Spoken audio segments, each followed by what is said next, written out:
Hello everyone, and welcome to Heads Up, the official podcast of the National Headache Foundation.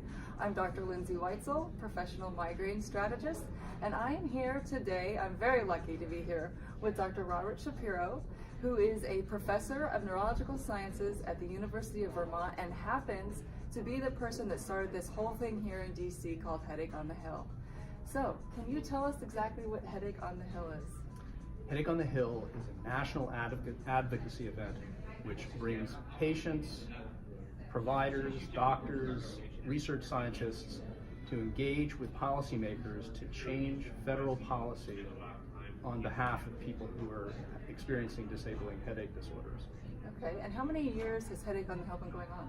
So this is the 12th annual event, and it's the biggest ever. We should have somewhere in excess of 160 people from 44 states visit about 40% of all the congressional offices tomorrow. Wow, okay, great.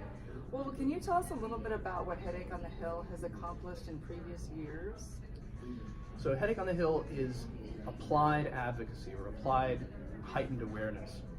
It's important to raise awareness about migraine, but our job at Headache on the Hill is to take that awareness and actually bring it into change federal policy.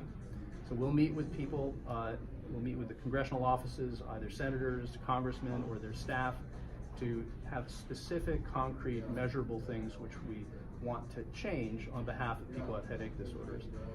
We've engaged multiple different federal agencies, NIH, the Center for Medicare and Medicaid Services, which has Medicare as its important actions, the FDA, the Defense Department, Social Security. All of these different federal agencies impact the lives of people who have headache disorders. Right. And in terms of some of the things that have been accomplished, we were instrumental in getting legislation passed, which was important in influencing whether or not this new HEAL initiative of NIH ended up coming to pass last year. So the HEAL initiative is an additional $1 billion in research for opioids and pain research, which will influence whether or not headache disorders research will be increased as well. And that was over the last 2 years for an additional $1 billion. So we weren't the only influence on that, but we were a strong influence on that happening.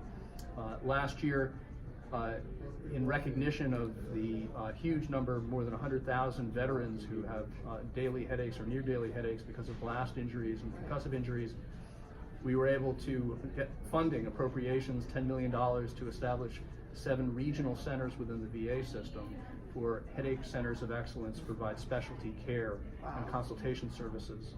We've influenced FDA policy, we've influenced the Defense Department's biomedical research programs to favor chronic pain management and also post-traumatic headache and chronic migraine funding. So in every way that the federal government can potentially influence the lives of patients who have, or families, individuals who are living with disabling headache disorders, we try to improve that. That's awesome. That is a lot of work. It sounds amazing. It sounds like Headache on the Hill is doing amazing things, and I had a migraine every day for 26 years, and I can say that this is extremely important work. So can you tell us a little bit about what the asks or the specific things are that Headache on the Hill is trying to accomplish this year in its 12th year? Sure. So we have 2 specific asks. The first is within this new program at NIH called the HEAL Initiative, there were programs that were announced to increase pain research overall. But then there were some specific programs for back pain and for what's called hemodialysis pain. We are seeking the efforts of our members of Congress to help direct the NIH to have specific programs for headache disorders research comparable to these programs for back pain, for example. It's so important. So that's the first ask. The second ask relates to how people who have disabling headache disorders are having their cases evaluated and their claims evaluated in securing Social Security disability insurance. So Social Security disability insurance is basically disability insurance that you're paying the premium on that policy with your paychecks withheld every week or every other week. If you have a claim, in order for that to be recognized or evaluated, there's very formulaic process at the Social Security Administration.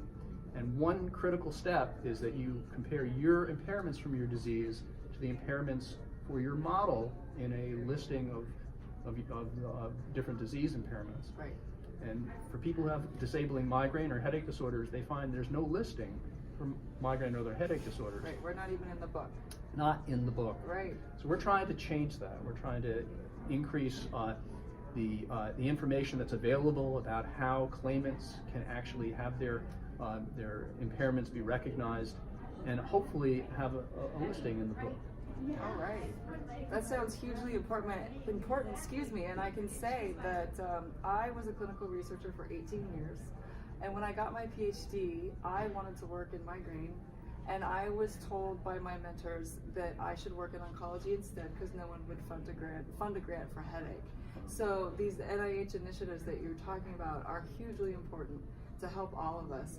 So how can people at home who have chronic headaches, what can they do to help? What can they do in this process of Headache on the Hill? How can they contribute?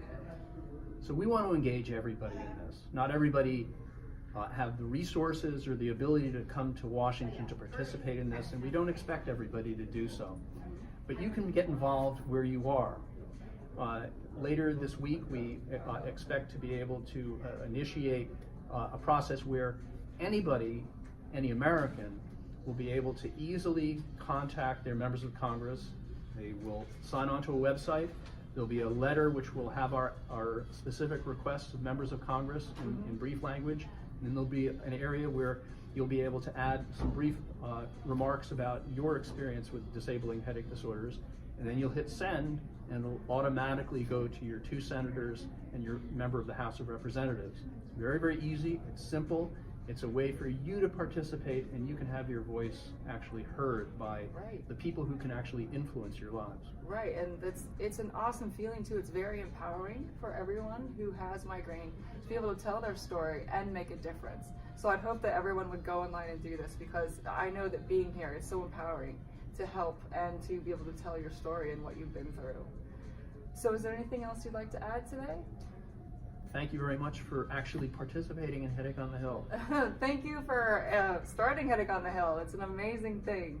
So that's it for today's episode of Heads Up. Please join us next week for the official weekly podcast of the National Headache Foundation. Signing out.